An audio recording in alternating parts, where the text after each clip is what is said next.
administrative et de l'autorité religieuse et conceptuelle, les défis analytiques et les défis pratiques que nous posent à nous, aux hommes, à l'homme, les notions de justice, de réconciliation et de paix.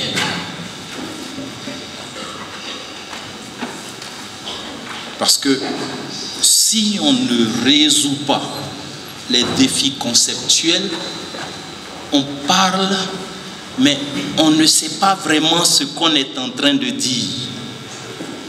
Et donc, on parle d'une chose en prêchant son contraire. Donc, je voudrais vous inviter à l'exercice de questionner ces concepts en les mettant en rapport avec d'autres concepts pour en extraire la substantifique moelle. La paix, c'est quoi? Je la vois comme un idéal, comme un objectif, comme un état souhaité pour l'individu, pour la famille, le village, la ville, la communauté ethnique nationale ou la communauté ethnique particulière. Mais la paix, elle n'a pas un seul sens, elle n'a pas une seule façon d'être. La paix peut être négative. C'est la paix des cimetières.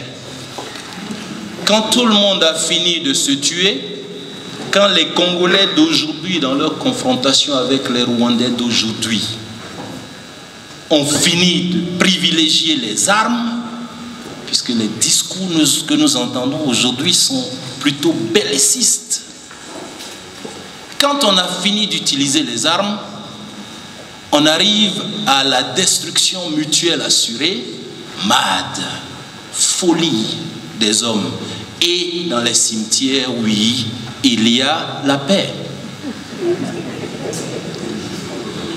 Le deuxième sens de la paix, la deuxième possibilité en matière de paix, c'est l'aspect distributif, la paix distributive, la paix somme qui est le résultat d'un jeu à somme nulle. Les vainqueurs ont gagné, les vaincus se taisent et il y a la paix en apparence. On appelle ça aussi la paix des vainqueurs.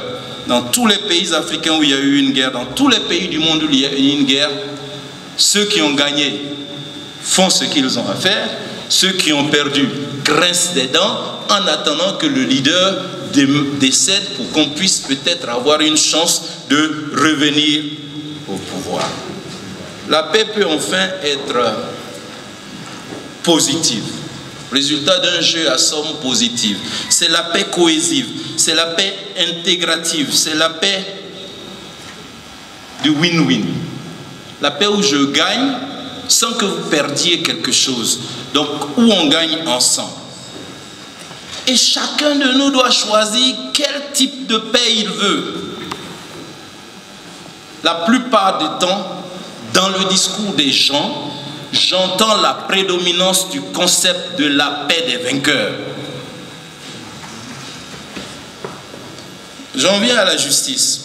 La justice, je la vois comme un moyen de parvenir à créer cet état, une condition sine qua non de l'avènement et de la pérennisation de la paix.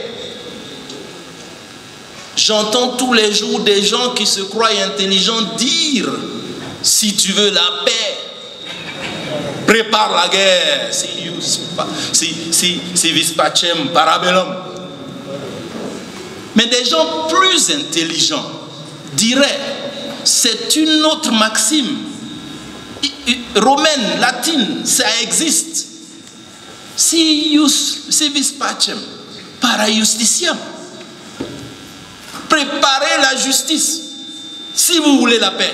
Il n'y a pas de moyen de parvenir au type de paix dont je parle, à la paix positive, sans que la justice règne. Alors la justice, elle aussi, elle peut prendre plusieurs formes. Elle peut être distributive, c'est-à-dire rétributive ou punitive. Tu m'as fait du mal, je te fais du mal. Loi du talion, œil pour œil. Tu as tué mon frère, tu dois mourir. Mais la justice peut aussi être intégrative. On va essayer de trouver un terrain d'entente où on peut tous vivre, même si tu as tué mon frère. Cette justice intégrative peut devenir réparative. Avec le temps, on oublie les offenses. Avec le temps, on apprend à fonder une nouvelle famille. Dans certaines sociétés africaines, on confiait l'épouse et les enfants de celui qui a été tué par un autre à celui qui a tué le père et l'époux. Oui, c'est vrai qu'il faut une grande capacité de dépassement pour arriver à ce niveau de recherche et de mise en œuvre de la justice. Je parlerai ensuite donc de la réconciliation. La réconciliation, je la vois comme le moyen de restaurer la paix après que celle-ci a été gravement perturbée par une catastrophe, par la guerre, par les traumatismes graves qu'elle laisse derrière elle généralement. Et il y a plusieurs concepts de réconciliation. J'ai fait la recherche sur les différents comités justice, vérité, réconciliation et j'ai vu que la plupart du temps, ceux qui proposent des moyens d'arriver à la réconciliation opposent une conception de la justice à une autre. Par exemple, on dit, comme en Afrique du Sud, on va accorder la liberté en échange de la vérité. Et on présente ça comme un modèle universellement réussi, c'est faux. C'est un modèle qui a échoué. Si vous lisez le compte rendu de Monseigneur Desmond Tutu, vous vous rendez compte que c'est un modèle qui a échoué. Pourquoi? Parce que pour la victime, la réconciliation ne peut pas être nationale. Que le type vienne me dire où il a mis le corps de mon frère, que je puisse au moins l'enterrer dignement. Ça, c'est le départ. Mais ensuite, qu'est-ce qui empêche qu'il paye? Qu'est-ce qui empêche qu'il soit jugé, condamné, qu'il purge sa peine, avant qu'on puisse ensuite entrer dans une réflexion sur les réparations à faire, avant qu'on puisse maintenant voir jusqu'à quel niveau on peut aller pour obtenir une véritable réconciliation. Quand on a dit réconciliation nationale, on a effacé les crimes, on a oublié les victimes et on a permis le passage d'une société capitaliste exclusivement blanche à une société capitaliste avec quelques noirs. Et la même histoire continue. Donc, ces défis me semblent importants. Pour bien comprendre, ces défis conceptuels doivent être réglés pour bien comprendre de quoi on parle. Et on verra alors qu'on n'est pas en train de parler de la même chose. Pour moi, la réconciliation véritable exige la conciliation, plutôt que l'opposition qui est forcément factice de ces différentes conceptions de la justice. Pour ceux qui veulent en savoir plus, cette proposition est contenue dans un document que j'ai écrit sur la Côte d'Ivoire en 2011, publié en 2013, republié en 2020 parce qu'on s'est rendu compte qu'il était prophétique et qui dit exactement ça, intitulé « Constitution démocratique et réconciliation nationale ». Le deuxième type de défi, c'est les défis analytiques.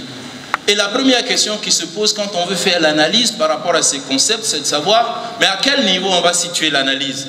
Est-ce qu'il s'agit du niveau individuel? Est-ce qu'il s'agit du niveau du groupe subétatique, famille, clan, tribu, groupement, chefferie, etc. Ou bien est-ce qu'il s'agit du niveau des États, les États-nations?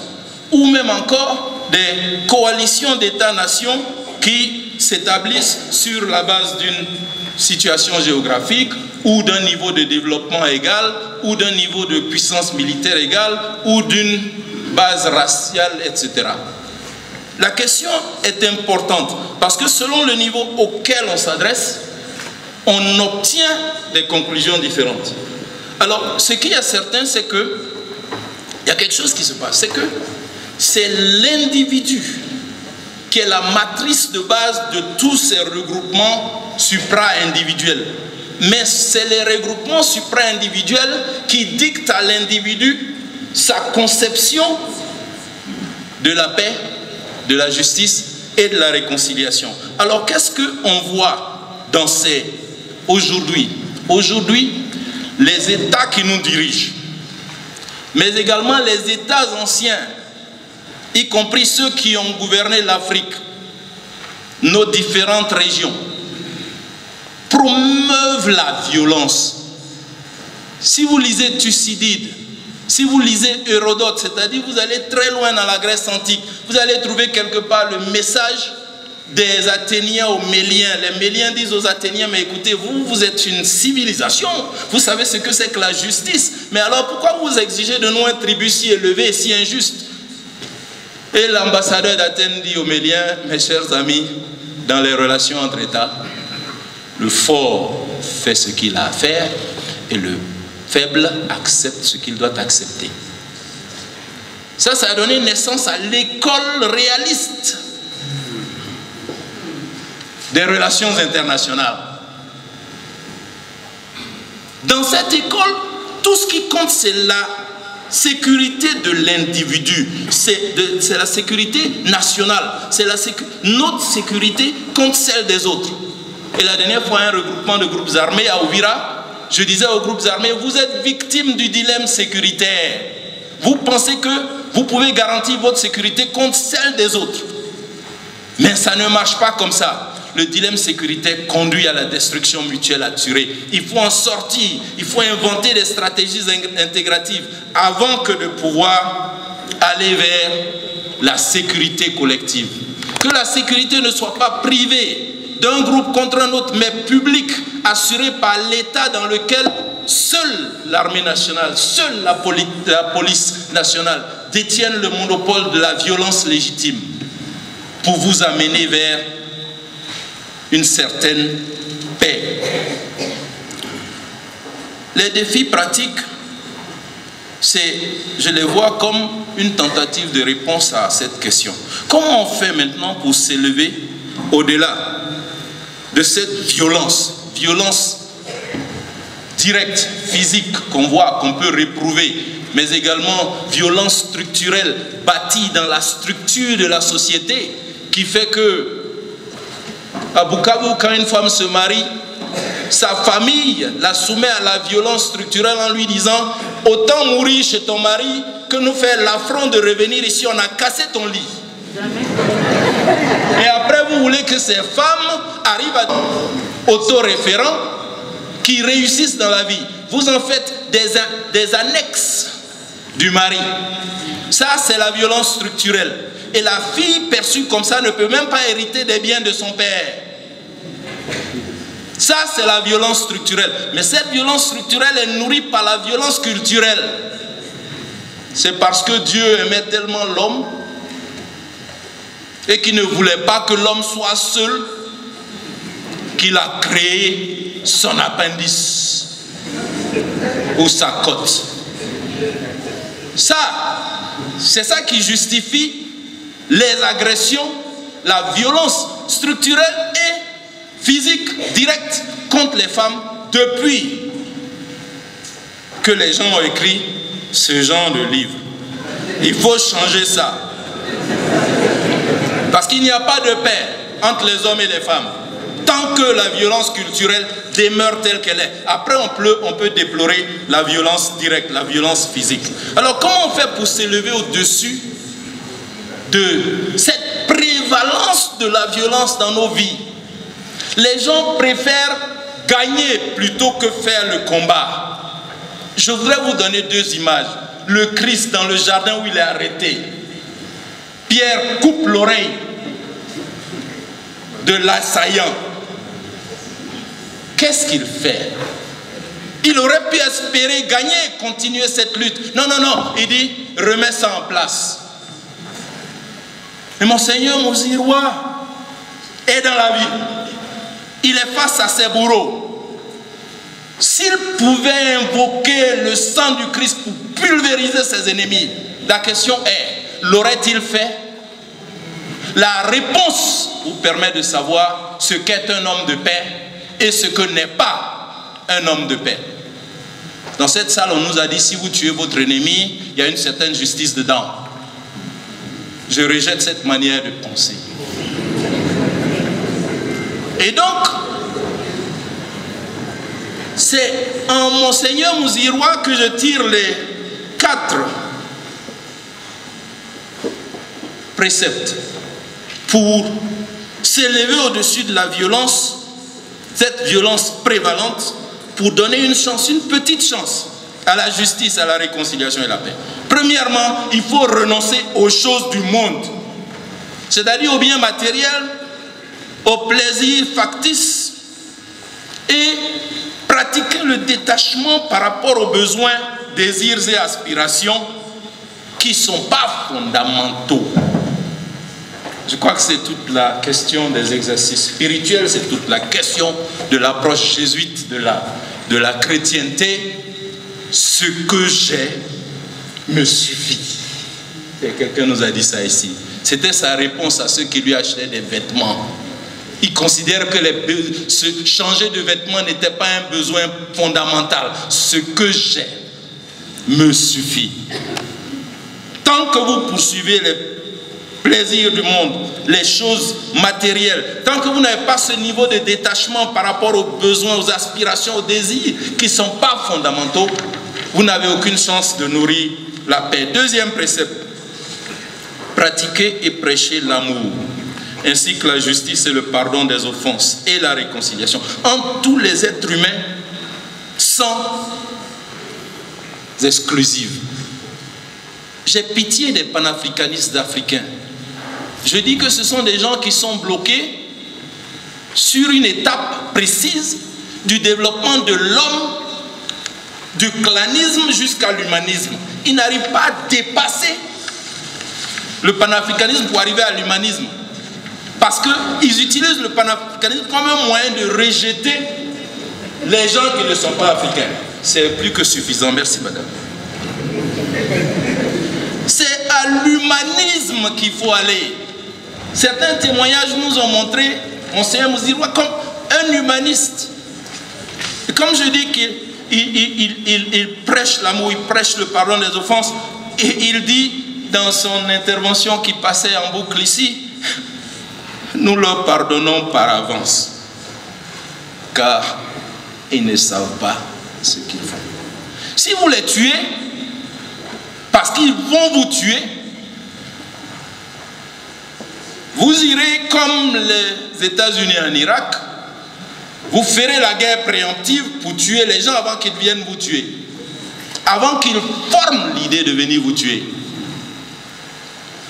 Troisièmement, contribuer à l'éducation et à l'élévation de nos frères et sœurs. Aujourd'hui en Afrique, les gens parlent de l'indépendance comme quelque chose qui doit être national. Non, je suis désolé, l'indépendance doit être individuelle. Tant que vous n'êtes pas indépendant, la multitude qui va vivre dans l'état que vous voulez indépendant sera dépendante.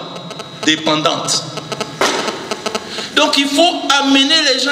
Donc quand on dit que Monseigneur Mouziroua éduquait ses frères à l'indépendance, à l'autonomie de pensée, à l'autonomie d'action, à l'autoréférence, c'est ça le chemin de l'indépendance véritable. La responsabilité individuelle. Les gens vous marchent sur les pieds et quand vous leur dites mais pourquoi vous me bousculez, il dit désolé, je ne vous ai pas vu. C'est encore plus grave de ne pas m'avoir vu. J'aurais préféré que vous m'ayez vu avant de me bousculer.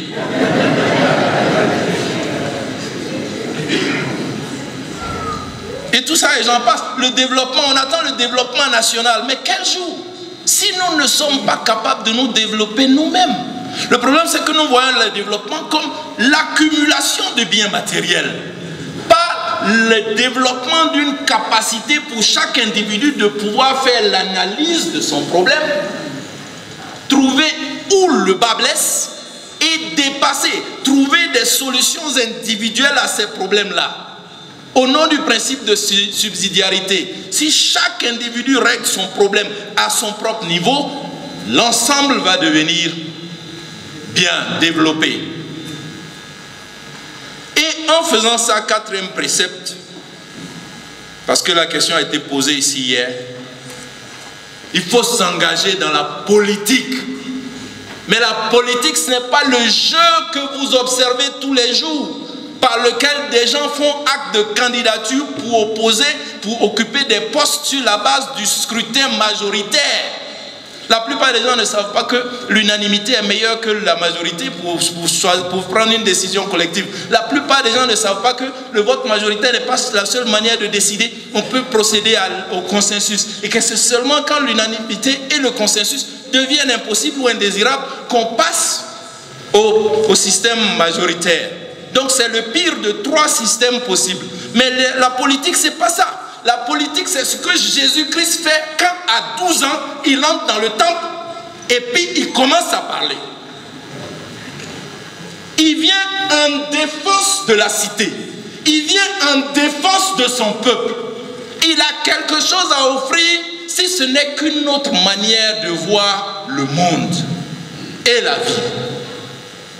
Et comme cet enfant-là, il reviendra plus tard pour aller vers sa passion. Monseigneur Mouzirois a fait la politique sous sa vie. Dès que vous vous occupez d'éduquer, de former, vous êtes en train d'impartir une certaine manière de voir les choses à votre peuple, vous êtes en train de faire la politique. Donc la politique, il ne faut pas la rejeter. Il faut l'embrasser. Et quand vous la ferez, avec toutes les valeurs que vous souhaitez porter au monde, le monde deviendra un meilleur endroit. C'est Michael Jackson. I'm talking to the man in the mirror.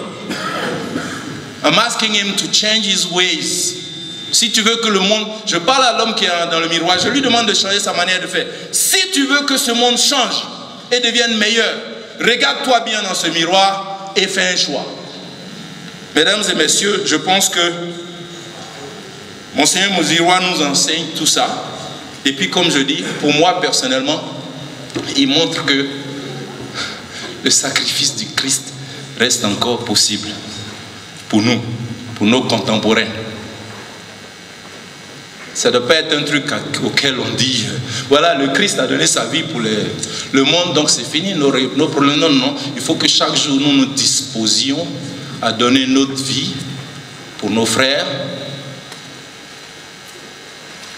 par cet engagement sociopolitique et sociopolitique. Je vous remercie. Merci beaucoup, professeur. Maintenant, nous invitons son Excellence...